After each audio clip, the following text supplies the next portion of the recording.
Thank you very much, and good morning to all who have braved the traffic and the police to actually show up here.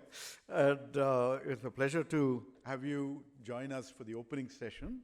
We originally were scheduled to have 3 distinguished panelists, but one of them, Professor Arun Kumar, has been hospitalized, and so he will not be joining us.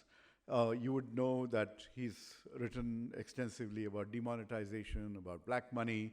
He was a JNU professor, and he's been at the forefront of questioning the government's numbers. So we're going to miss him this morning, but nonetheless, we'll try and see whether the issues that he would have addressed and raised, whether the rest of us can do some justice to that. And who are the rest of us? We have Professor Jayati Ghosh, a former professor at JNU for multiple decades, and then currently professor at the University of Massachusetts at Amherst.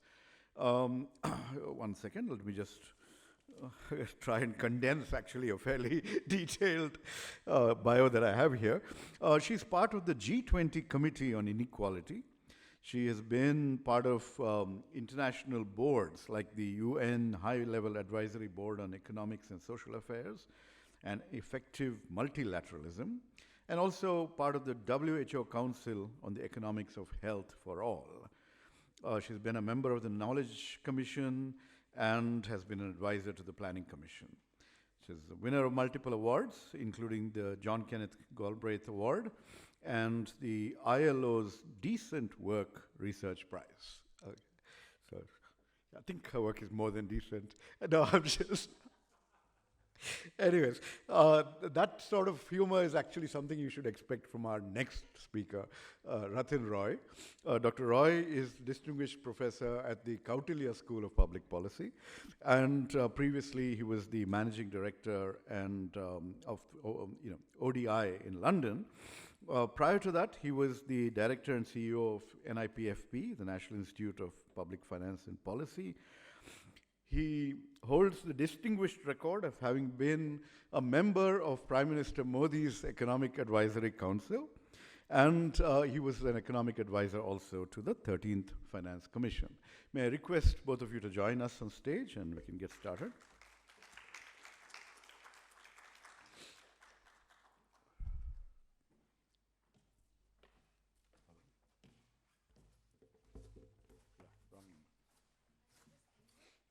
Anyway, well, abundance of chairs. For politicians who are used to fighting over a single chair, this is quite a very positive environment. Anyway, so the basic issue is that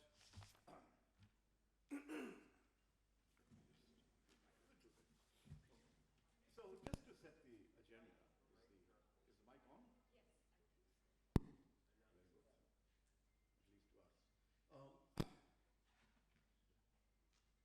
So if you actually look at the commentary just around the budget, right, there's been a lot of discussion on India is experiencing Goldilocks economy. So my immediate reaction is, that narrative is another fairy tale, right?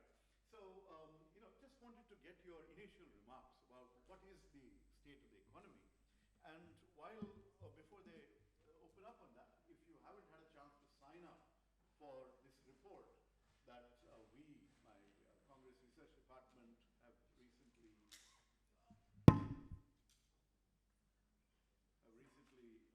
published, there is a way to do that at a desk in front, and this is, of course, for the real state of the economy. Okay. Anyways, so basically, what do you think about the Goldilocks moment in the Indian economy? Well, one thing this government is really good at is narrative, is the management of public perception. And I don't think we've ever had a government which is so good at this. And it's remarkable that it's able to do this in the face of really quite alternative indicators in many critical areas. And we see evidence of that once again in the economic survey, the budget speech, and so on. I mean, there's so much discussion on whether the GDP numbers themselves are reliable, and I'm not even going to go there. Let's even assume that it is, well, say 6%, I mean, broad range of 6%. It's very clear that the critical mass of the economy is not positively affected by this. Whether you're looking at average wage rates or median wage rates, which are actually declining over the last few years, you're looking at a whole range of other indicators. We do not get that sense of vibrancy at all. But the most obvious indicator, and one that you can't really hide with all of the other fluff, is private investment. So if the economy is really doing so brilliantly, if it is so dynamic and so buoyant, why isn't private investment picking up? And the clear and obvious answer is, I think, also mentioned in your report, which I've had only the briefest look at, which is that demand is not there. Mass consumption demand is really flat, and in some cases actually declining. And that's because of the terrible condition of employment and livelihoods in general. Among farming community, of course, small and micro enterprises damaged beyond belief, and very little done in favor of them. So the growth that is occurring is going to the top 10%, which can keep demand going for a while, but there is a very limited advantage. That also means we don't get advantages of economies of scale, which were critical for China, which were critical for all of the countries that have done well. And as long as we don't do that, then private investment is not going to respond, and there's no surprise there. There's only so much you can do with a lot of public infrastructure investment. So I would say that it's a very delicate position in the economy.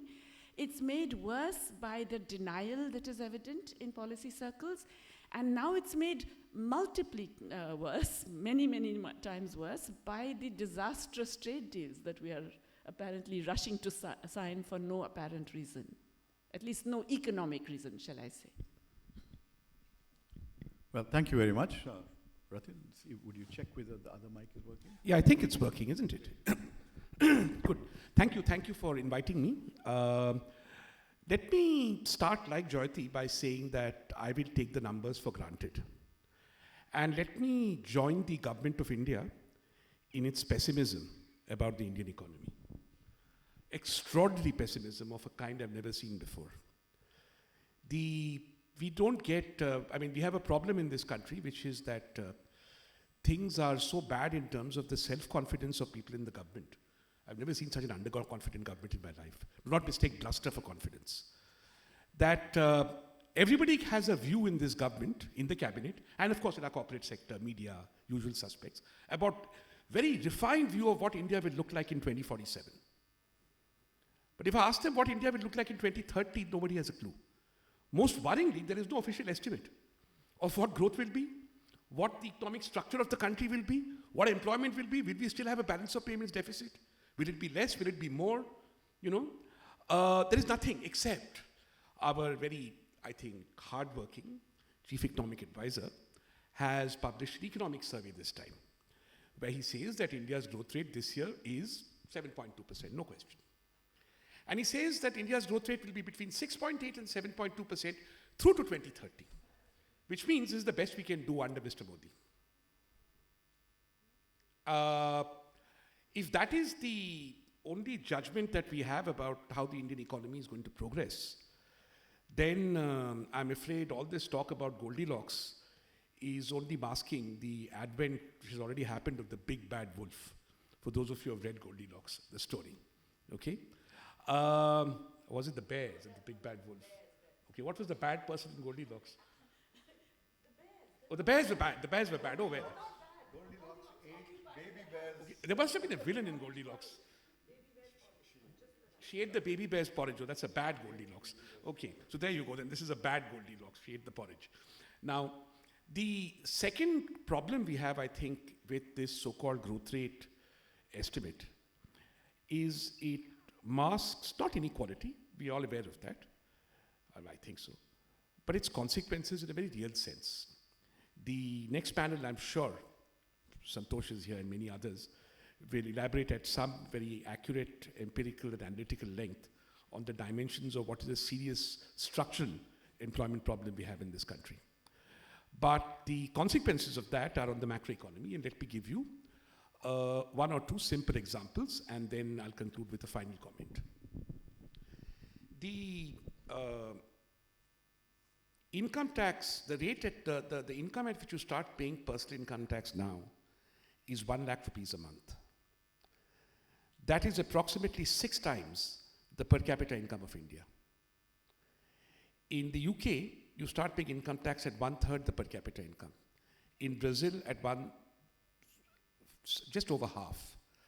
In Pakistan, at the country we all love to hate, some of us, it's 2.5 times the per capita income. Again, Pakistan, income tax kicks in at 2.5 times. India is 6 times. What does that mean? It's not that they're being nice to people. It just means that unless you earn that amount of money, a regular, relatively rich person earning less than that, which would mean, for example, an entry-level college lecturer, right? An inspector of police upar ki kamai, chhod ke. An inspector of police, salary of an inspector of police, or a sanitary inspector, or someone like that, would not be sufficient for them to do what people want to do, which is feed and clothe their families, put food on the table without subsidy, buy one house in their lifetime, educate their children reasonably in terms of health and education, and on top of that, pay income tax. This was not the case when I entered the labor force.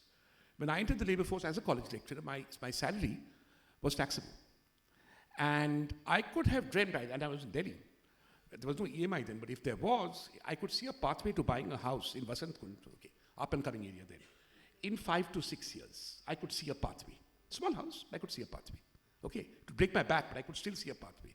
Somebody earning the equivalent today, which is about 65,000 rupees a month, not a hope in hell of doing any of these things that normal, regular people would like to do. And now if you go down, you will see where the squeeze is coming. So this is a consequence of inequality and the way we have grown. The final point I want to make, since I now live in South India, like Rajiv, is this. You cannot have an economy where inequality is so profound, even regionally, that Tamil Nadu and Kerala and soon Karnataka have a per capita income close to $4,000, which is close to Indonesia. And UP and Bihar, where mind you, the majority of the population live, has a per capita income less than Nepal. You cannot run an economy where the majority of your population is an LDC and a minority of your population is a middle income country, either in terms of GDP or in terms of human development. And nobody has a clue about what to do about this, other than talk about Viksit Bharat 2047. So my concluding comment is that this government, on the economic front, seems to have lost the self-confidence to look at things granularly. They therefore are living in a sort of opiate-induced, in economic terms, land of 2047. It is either a glorious past or a glorious future. The present for this government seems to be a place where you can rot, which is not very good for those of us who are alive in these times. Thank you. Thanks. Those were opening remarks rather than concluding ones. But nonetheless, we will turn back to you. See, one of the issues that he flagged, and I think you also have, is inequality. Now, there are different ways of measuring inequality. But if you take the geographic point that he raised, I'd take a different twist on the geographic aspect. Apparently, there are 19 urban districts in this country which are growing very rapidly, and the rest of the country is really, really behind. And these divides are worsening, divides between urban and rural, between rich and poor, between genders, between the kinds of basic education and where you get it, etc. What do we do about addressing this inequality? Do we go beyond cash transfers? We're literally looking at generations who are going to keep falling behind. Just wanted to ask you. Yeah, cash transfers are at best a very small bandage on a very, very large wound, and not even getting anywhere near the cause of it. But before I get to inequality, I think it's absolutely critical, and it's a longer run, systemic, structural issue. Just in terms of recent indicators, you mentioned the economic survey. One good thing the Chief Economic Advisor has done this time is bring in high-frequency indicators. Yeah, it's in the statistical appendix for those of you who are interested, tucked away. But I tried to calculate the growth in the high frequency indicators compared to real GDP growth. So the text of the economic survey is full of the real GDP and how wonderful it is and so on. If you look at the high frequency indicators, real GDP, between the data from 2019-20 to 24-25, okay, so that 5-year period. And if you look, real GDP over that period grew by almost 30%, okay? Tracked pretty much by power consumption, which also grew at 30%, and rail freight, which grew at 34%, okay? Port cargo grew only 20%. Freight air grew by only 5%, freight traffic by air. And the index of industrial production grew by only 18%, most of which was, in fact, not in manufacturing. It was mostly in construction and utilities. Okay, now let's take nominal GDP growth. That's real. Nominal, you would expect, let's say, other indicators to track. GST actually grew faster than nominal GDP growth. To my surprise, I must confess, grew by 80%, whereas nominal grew by 65%. Okay, but domestic tractor sales, an indicator of, let's say, how agriculture is doing over this period, grew by less than half, okay, 32% over this period. Passenger vehicle sales, 42%, but most of that is luxury vehicles. 2- and 3-wheelers growth over the entire 5-year period was only 11%. Okay, so you know where that demand is being distributed and who is getting the benefit. But now let's look at wages. So we don't actually have the latest, of course Santosh is here and is going to tell you much more about it. But considering what we do know in terms of the data until 23-24, so if you look at the change in per capita GDP or aggregate GDP, and you just look at what's happened to wages. Per capita GDP over the period 2017-18 to 23-24, that's the last year for which they've given us all the data. Per capita GDP goes up in real terms by 34%. Net per capita, aggregate GDP goes up by 34%. Net per capita income goes up by 24%, okay, in that 5-year period. What's happening to real wages? There is no category of wages that equals the increase in per capita income, not a single category, okay? The only one that comes vaguely close is female casual workers in rural areas who declined as a share of employment, okay? So really that doesn't count.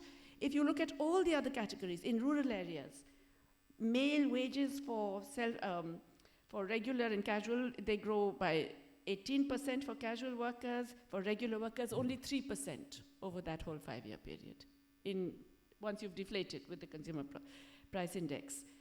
Similarly for urban areas. The shocker for me was actually female workers for whom wages have either remained stagnant or fallen. In urban areas, regular work that's fallen by 2% for, well, 1.8%. And in rural areas, 1.6%.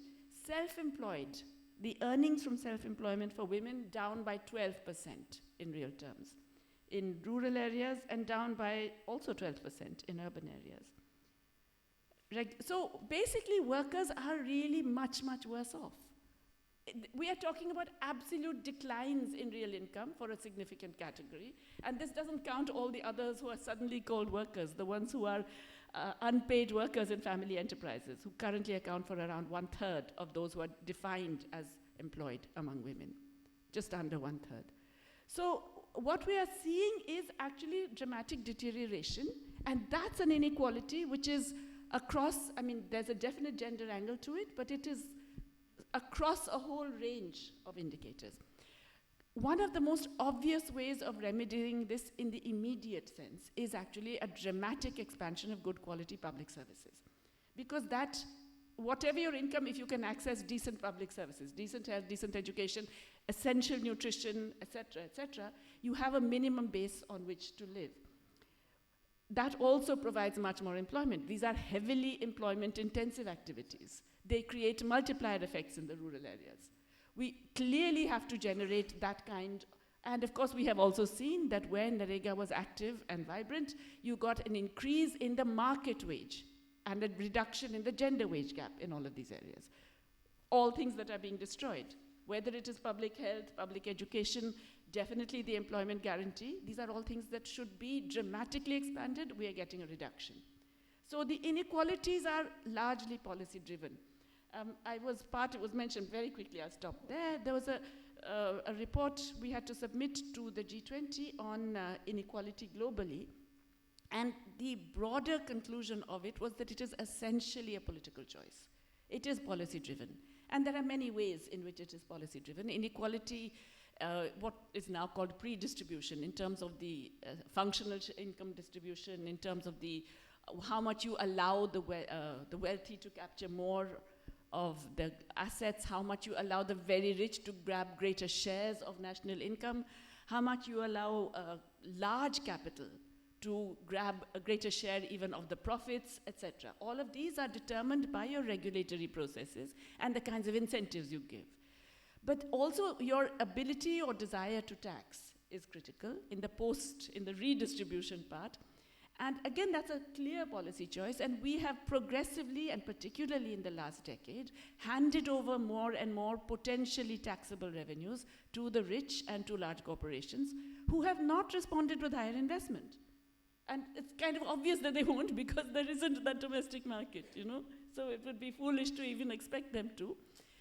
But we're continuing to do this more and more in many different ways. So it's policy. There are systemic inequalities. Of course, we are global leaders, right? We've got caste, we've got gender, we've got religion, we've got location, you name it. We've got all of those. But policy-driven inequalities in India have contributed, I would say, more than half to the kinds of inequalities we have today. And so that can be reversed by policy. It's not something that you have to deal with and you're stuck with forever. Thank you. Actually, that brings up one open question. What motivated this move to replace Manrega with VB GRAMG? Because other than a desire to really manage financial resources, I can't understand the motivation which would leave a much larger portion of the population in distress and in deeper trouble. Because the states are not going to match the kinds of resources. They don't have the resources. And as a result, what was on average about 30 days of Manrega work will probably come down to 5 or 10. And, that's not going to change people's lives at all. It's not going to be the safety net it was. So, I'm just wondering what is, where did this come from? This is an open question. Please ponder over it. But, you alluded to the difficulties of any professional even being able to purchase a house in their 30-year lifetime or whatever. We have a whole new set of measurements that are going to be introduced, right? The GDP series, the inflation, all of these are going to be calculated in a different way. Is there some way to capture those challenges? Do you see the new data as actually being a more accurate barometer of the state of the economy? I am one of those people who has never sort of worried too much about new and old series, because broadly speaking, there are two reasons. If something wrong with a series and it gets worse with a new series or gets better, that's a one-time change. And then things go back to where they are. So I'm not so worried about that. I do want to pick up on the Narega point and say something explicitly political. I'm afraid it is, and this is something I'm surprised that politicians have not picked up on. I think this government may not have an economic strategy, but there is a very clear political strategy. Many years ago, when Narega was introduced, I'd just come back to India for my stint with the Finance Commission. And I went around asking people what this is, and the best answer I got was actually from the former Prime Minister of India, Dr. Manmohan Singh, who said that, our effort is to balance entitlement and empowerment. I think it was a very important message, and it stayed with me. I think what I see in everything this government does, and unfortunately a number of other state governments, not necessarily just BJP, is they have discovered that entitlement is not very short-term vote gaining. Empowerment, beg your pardon. Entitlement is. So I've written extensively about this. So the urge to move away from states that provide what Jyoti is correctly saying, a win-win of merit goods, health, education, public services, for which there is demand, which then brings in income, which then brings in growth, which is what many countries like South Korea and China invested in heavily after their first push of export-led growth, that is no longer considered to be electorally attractive, also because it is badly administered. What is considered electorally attractive is a handout. So, for example, we are not able to provide people with the means, and I don't believe the state should do this actually. I'm fairly capitalist about these things. I believe people should earn enough money to go out and buy their own houses. What is Pradhan Mantri Awas Yojana? You're doing that because people can't buy houses. So, here's some compensation. I'll help you buy a house. Okay? Here's some compensation. You can't, 800 million people. Oh, if you don't, are not able to buy reasonably priced food with your own money, you'll slip back into poverty. Okay, here's compensation. 10,000 rupees in Bihar, here's compensation. In my state, Ladki Behan, here's compensation. All right. This is essentially the government, and many state governments, I'm not just in the central government, essentially becoming governments that are engrossed in the business of compensating people for failures to develop. Narega was the one bullock there, because Narega was about entitlement. As Jyoti was saying, there is ample evidence, you may choose not to look at it, that when Narega worked, it worked really well. It increased minimum wages, it led to better collective bargaining, it led to people becoming more vocally and politically engaged in economic decisions that were otherwise in the erstwhile period foisted on them. All that is not convenient. And therefore it is better to move into more entitlement. And I think what is happening with this Jairam Ji Ki or whatever it is called is, because they have given more money in the budget, is that an attempt to try and push the boundaries of reducing a popular empowerment program to see politically what can be done to ultimately end it. I think that is exactly where we are. Sure. The 30,000 crores of that budget is for previous year's Manrega dues, actually. It's not fungible, but yeah. Listen, why, just before I get on to that, why are you bothering to look at the numbers in the budget? They never match up to revised estimates. This year there's a 200,000 crore gap. I mean, seriously, why are you saying, oh, they've put this much outlay? We know that that does not mean anything. I don't know why we waste our time looking at the budgetary outlays anymore. For the last 4 years, they have meant nothing. There's no relationship between the absolute numbers or even the relative proportions the different departments or states are getting. So, actually, they do. If you look at a demand-driven program, then obviously if the numbers it's exceed. not. That's the point. It's not a demand-led program. So this time, when they put an extra budget, it is to actually cap it. So demand-driven is over. Experiment. It was, look, last year it was supposedly demand-driven and the money spent was way below the allocation. Sure. And this year again it's going to happen again. So I'm saying don't say, oh, they've allocated this much because they're not going to spend it.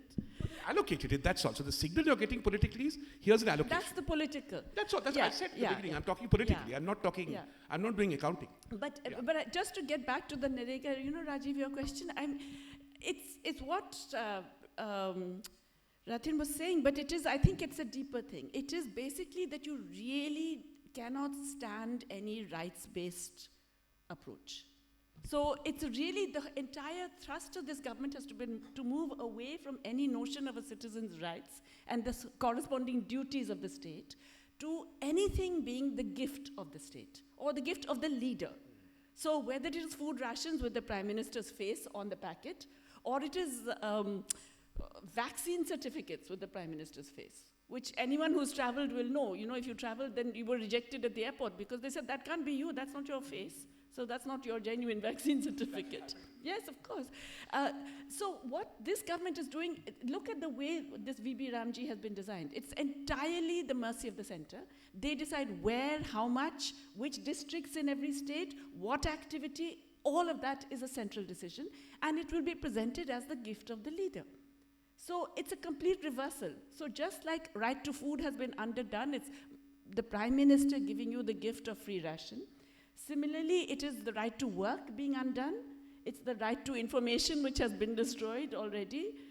Right to education, well, we know you can just bleed it of funds and kill in that way. So it is a demolition of the notion of a rights-based economy.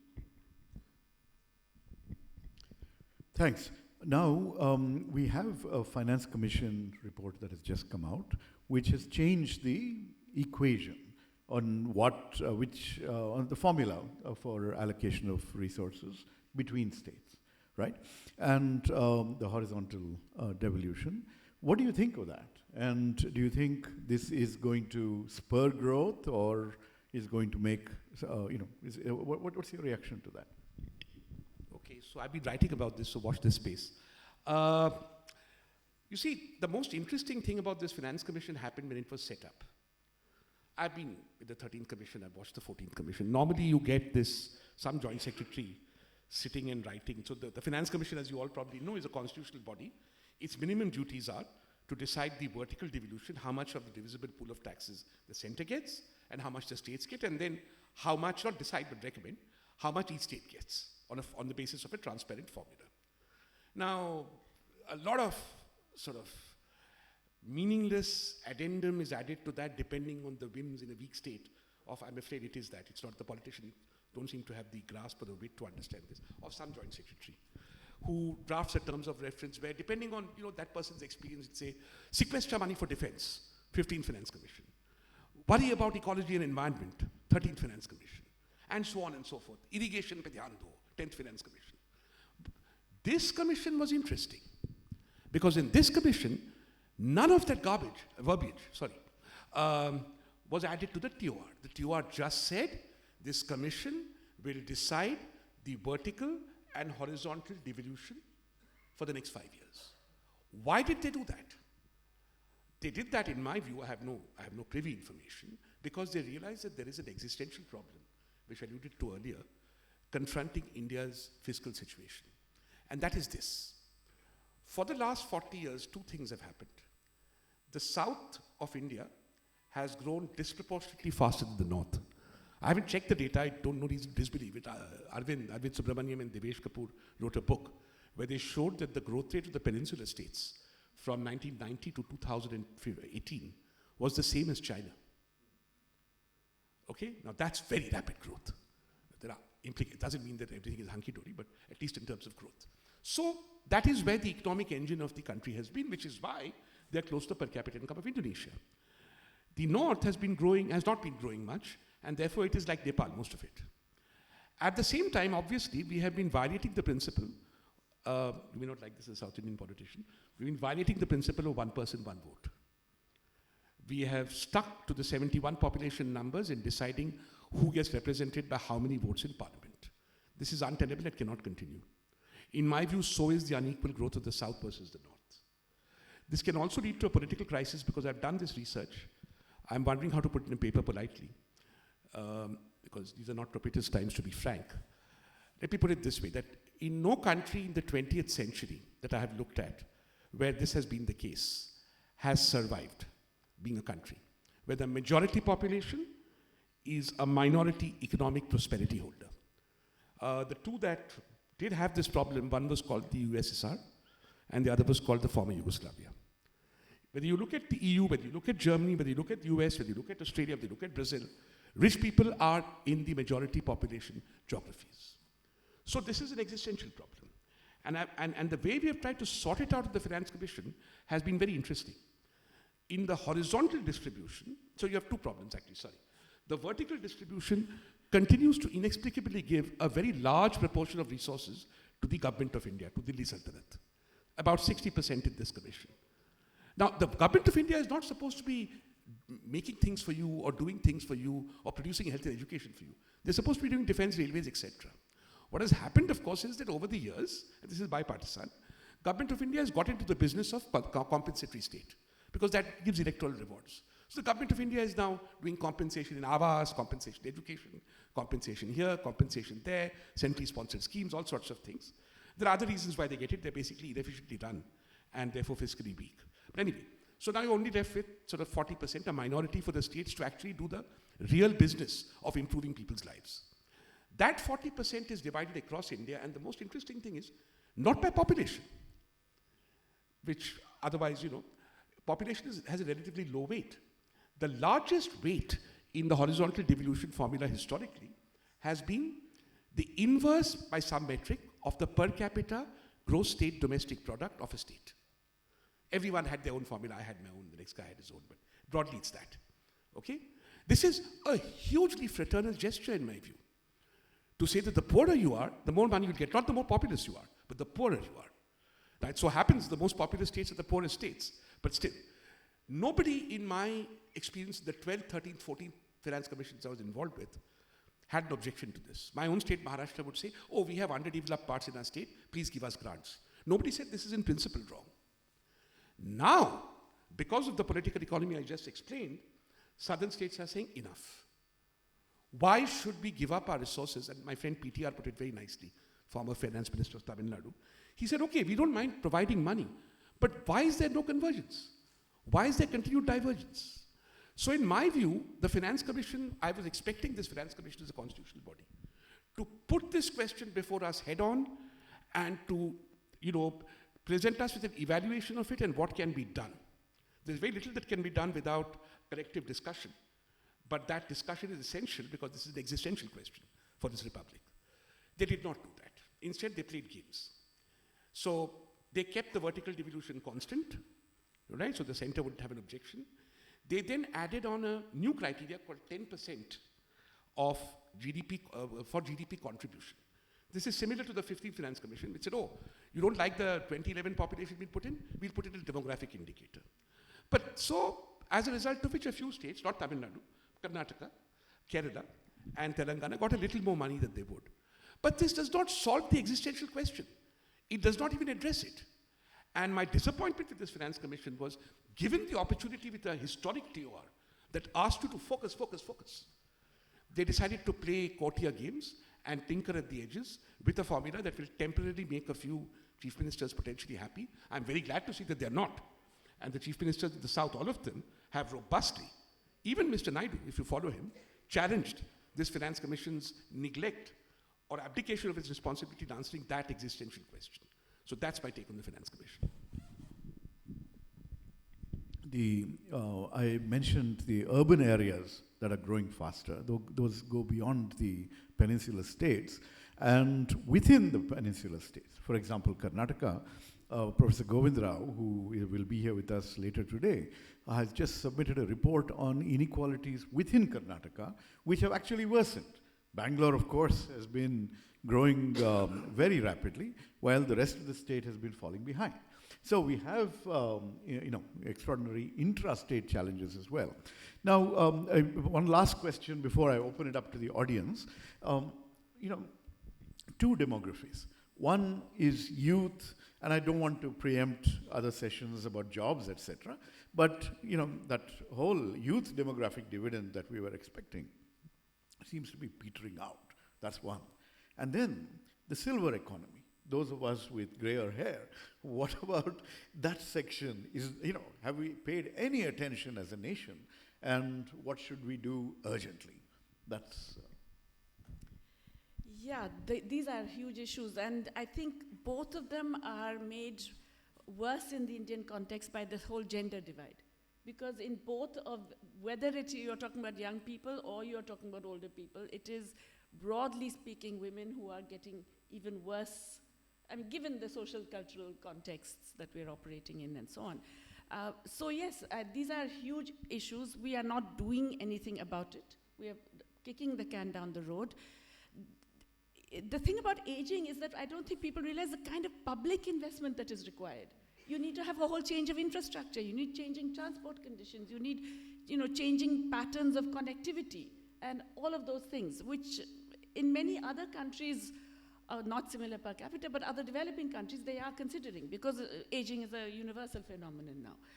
We have not even begun to think about that. And, it's true about, and I think one of the problems is, in fact, in the ways in which we are urbanizing, which is to say there is zero planning in our urbanizing. They just happen. They just grow. And they grow, therefore, without any of the things that would make a city livable anymore. So you're absolutely right that, there's a huge per capita income gap between cities and other areas, and that's why the cities are expanding so much demographically and so on. In fact, all the human development surveys done for states find this. They find concentric circle declines in human development indicators the further you go from the metropolis. It was true in West Bengal, it was true in Karnataka, it's true in Maharashtra, etc., etc. Okay? But look at the lives we're giving people into cities and towns. It's disastrous. Every city in India is polluted now. Forget Delhi. Of course, we're the global capital, but Every city is polluted, okay? Every city has got deep congestion problems. Every city has got massive commuting problems for people who are working. Every city has got extremely tense lifestyles as a result. You look at the conditions under which most urban dwellers live, they're pretty disastrous. So we are not, when we look at the aggregate of the urban income and say that, yeah, they're doing fine, they are not doing fine. The kinds of inequalities that we are talking about, the sort of horizontal inequalities, spread into also this location factor, which is that even within towns and cities, we now have pockets of extreme deprivation. Within those pockets, we have segregated discrimination, if you like, by caste, by religion, by gender, which reduces income opportunities, makes work much more fragile, makes life much more difficult and constantly a struggle, and makes it much more difficult to access the most essential public services on a regular basis. I just go back to what can we do about it? I mean, it's kind of staring you in the face, right? If these are the problems, begin by providing those essential public services, begin by conceiving of livable urban centers. And there are countries, developing countries, that are doing it, and it's possible. So we can think about these things. There is somehow, there doesn't seem to be any political purchase for it. It's never an issue in any election. Atmospheric pollution is not an issue in an election when people are actually losing 13 years of life on average in the city of Delhi. So some of this inequality is, it's a result of lack of political mobilization, I think, on these critical issues. Yeah. A whole bunch of other questions that I had, but let me open it up to the audience. Can you just raise your hands if you have questions? And can you also tell us who the question is intended toward? Is there a mic? There is no mic. Why don't we'll figure out. One down there, and you can come up.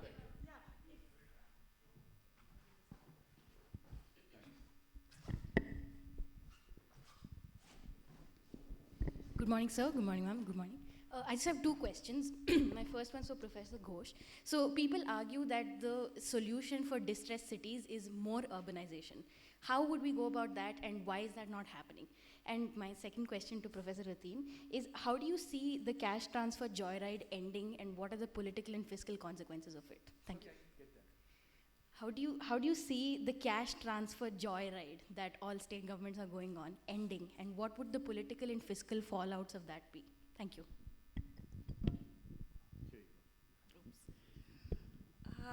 Sorry, what was it was about urban India. Urbanization is a solution to distressed cities, already distressed cities. It's not a solution, obviously. And I mean, there are so many ways of dealing with this problem. I mean, why are people migrating? Because of lack of economic opportunities where they are. So you develop economic opportunities where they are. They're also migrating because of lack of essential facilities where they are. Health, education, etc. So you develop those facilities. In the process of doing that, you generate employment. In the process of that, you have multiplier effects that generate secondary employment. So, you cannot get away from essential public service delivery, universal, essential, good quality public service delivery, as not just a way of improving people's lives, but as an employment generator and as a means of bubbling up the economy rather than trickling down. So I would argue that the reason urbanization is happening is because of the lack of opportunities and the terrible conditions in rural areas. The problem is that because it's happening in this very unplanned and unfortunate way, people's lives are quite disastrous when they come here. It's the hope of future mobility that makes them come here. So you have to improve that possibility. And that you can't do by just saying, we'll hand out some cash here, leading to that second question. That doesn't address the problem at all. And with urbanization, we just have to have more planned and regulated cities. It's no longer a choice, really. We can't, sorry, I keep saying this, but I was recently, last month ago, in both Johannesburg and Sao Paulo. They had high pollution, okay? AQI above 250 in both cities. Both are under 80. Now, if they can do it, why can't we? So your second question is a very important one, especially since I come from southern India. And let me tell you two ways in which it can happen. And one, I'm seeing some encouraging signs in Hyderabad. if I can get the Chief Minister to stop obsessing about building new cities. They don't seem to get it very often, anywhere in the South, that until you fix your old city, no country in the world has built a successful city. Whether it's London or New York or Beijing, you have to fix your old city first. You can't just forget about Charminar and say, now I'm going to build a future city. This is madness. I know why people are doing it, but let's not go there. I mean, if you're well-intentioned also, it's madness. But to answer your question, therefore, there are two options. One, well, actually, they're the same option. You must have an idea what to do other than give cash transfers. And I'm saying this particularly about South Indian governments. These are prosperous states. The trouble is, the jobs that you're getting in these states, I'll give you an example in a minute which is shocking, are not prosperous. The per capita income of Tamil Nadu is 400% the per capita income of Bihar. Real wages in Tamil Nadu, any cut, median, urban, rural, woman, are 80% higher. Where did the 320% go in the great state of Tamil Nadu? Fact 2. What is the median wage of a worker in Samsung? My IAS colleagues hate it when I say this. What is the median wage of a median worker at Apple? I'm saying this because Samsung, Apple are supposed to be dream blue-collar jobs, right? Wah, wah. 23,000 rupees. Is that a salary that you're supposed to get in a high manufacturing state with a GDP per capita equal to Indonesia? If you don't consider these problems in your state that you need to address policy attention to and find solutions for, and essentially I'm saying South Indian states need to have an incomes policy, and they need to have the wage rate and what the share of wages is as an active policy target if they don't want to relapse, like Maharashtra, into becoming again a sort of third-rate, lower middle income trap place in perpetuity. They won't do that. What is the silver lining here? People are asking for it. Small example and I'll stop. Hyderabad, I know in Bangalore you did this, we have free bus travel for women. Okay, men made a noise, it's okay. So that worked very well. Now this year women are coming up to Revanth Reddy Garu and asking, I know this from your PCC colleagues, and are asking, now that you've given us free bus travel, tell us what you're going to do to help us become richer using that bus travel. We have used it to go on pilgrimage, enough. Now we want to use it to better our economic lot. That is putting pressure on the government for the first time to think about how to bring in complementary economic measures on top of this so-called, handout. Then it ceases to be a handout. Then it becomes a package that improves prosperity by increasing employment and income. So that is where we need to shift the needle. Handouts should not be apologies for development failure. They should be things that enable people to live long, as Star Trek said, to live long and prosper. Hi. Thank you, Professor, and to both Ratan and Jayati. Ratan, first on the Finance Commission, I would also like you to reflect on the entire Himalayan belt, because it's a severe attack on the Himalayan states. If you come to my state, Himachal, we have been robbed with our what we call the revenue deficit grant by almost 50,000 crores that we used to get. It's complete. So there's a political, bring one fact to the fore, the kind of urbanization that we are witnessing in India is also not migration from rural to urban or urban to urban, but also the spread of the urban. And it's the huge precarity that goes from the core also to the peripheries. And that's how it's growing. Now there's another attack that has come from the 16th Finance Commission, and that's the 10,000 crore rupees that has been given for those states, and it's a federal question. Urban development still happens to be a state subject, where the states are being pushed to change the entire nomenclature of their rural to urban. And there's money kept of 10,000 crore rupees. Now, if I ask a village panchayat in Kerala, they do not want to be urban because they're pretty good. So I think I would like your reflection on that. And so the larger question, and that's where I would like to end, is we've seen in the past, Professor, that whatever surplus, there's over accumulation of capital and over centralization of that is happening. I mean, if you're getting a house for 5 crores. Now, earlier what we used to witness, say, prior to 2014, this still used to go for a larger social good. But there's a new transition that has taken place. If you are investing in Ayodhya with 1.5 lakh, it's a religious good.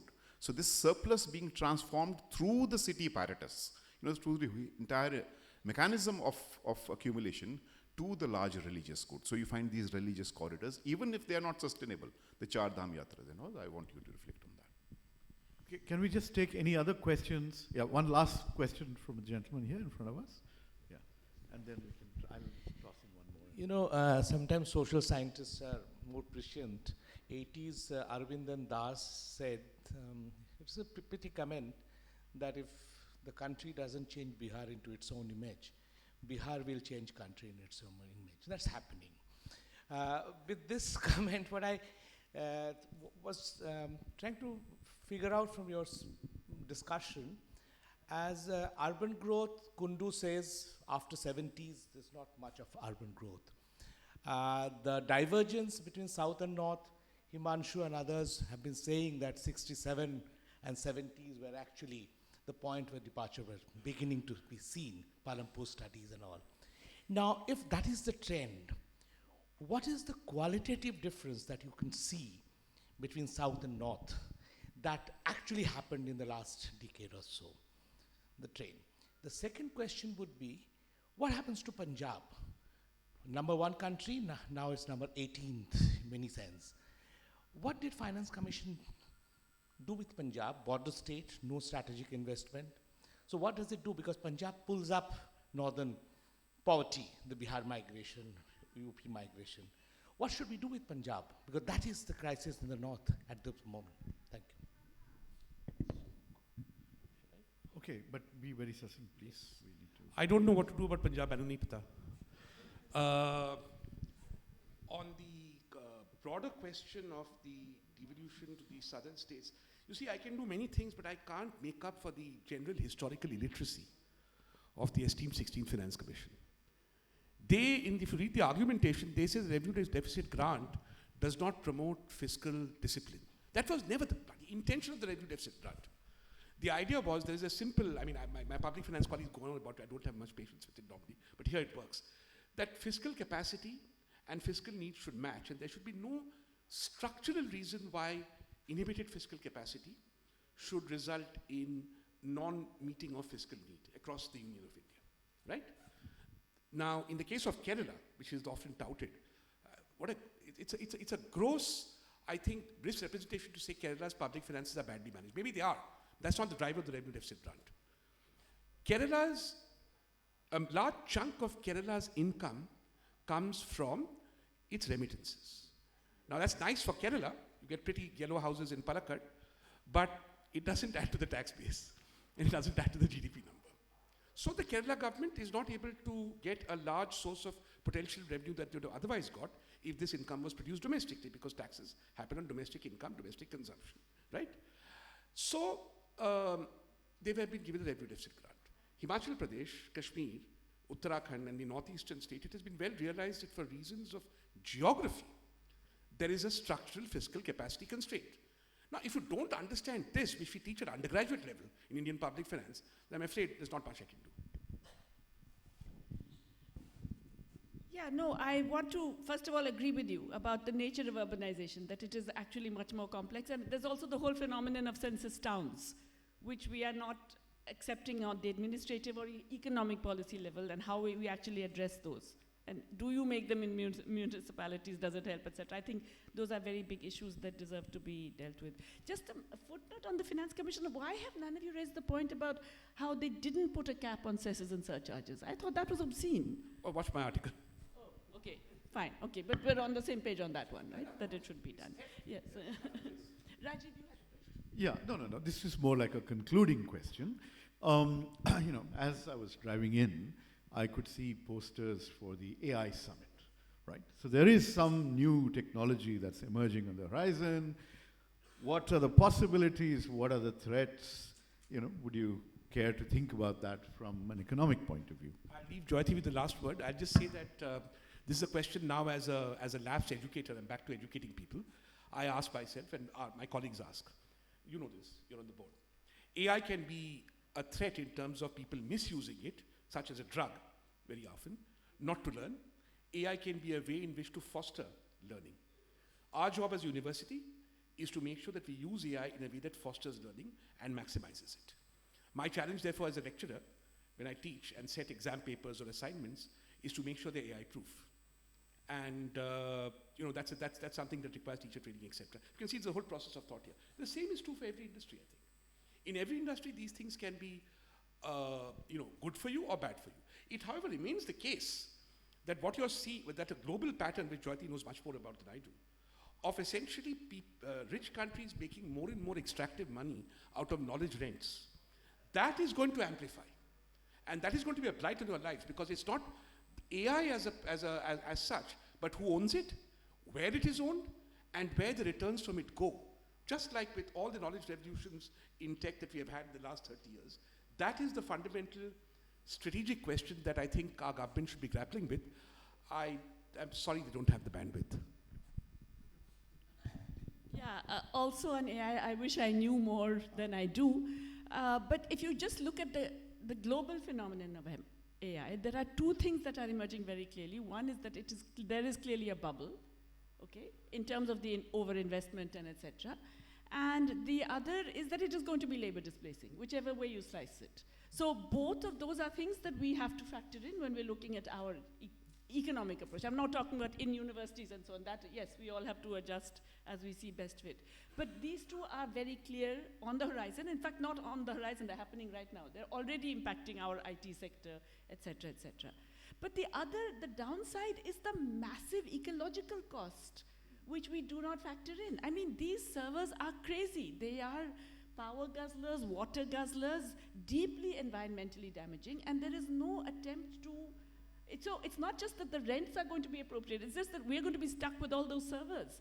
We are the ones who are going to be keeping those damn, excuse my language, servers, which will not help us, but will allow the proprietary sort of technologies to be held in global. And by the way, that's another thing I'm concerned about in the small print of our trade deals when they finally come out.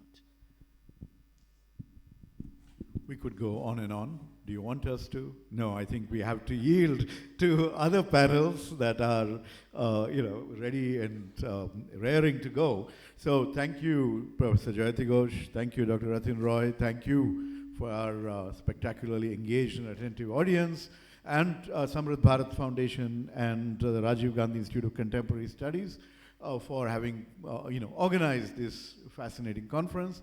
One last plug. This is a report called The Real State of the Economy that the Congress Party's research department has put out just before the budget, and you can sign up for a soft copy at one of the desks out there. We have this report both in English and in Hindi. Okay, thank you so much, and thank you once again.